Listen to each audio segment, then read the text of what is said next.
Hi viewers, welcome to this video and today I will be teaching you how to connect Spotify to Discord.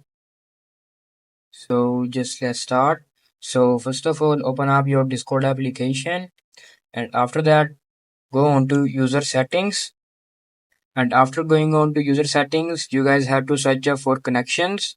Under device menu just click on connections, and after clicking on connections you guys have to go on to this view more icon, just click on it, and after that you guys will be seeing multiple types of connections. After that you guys have to click on Spotify.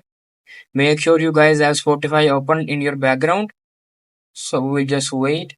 And as you guys can see, our Spotify is connected to our Discord. It's easy, and that's how you guys can easily connect your Spotify to Discord.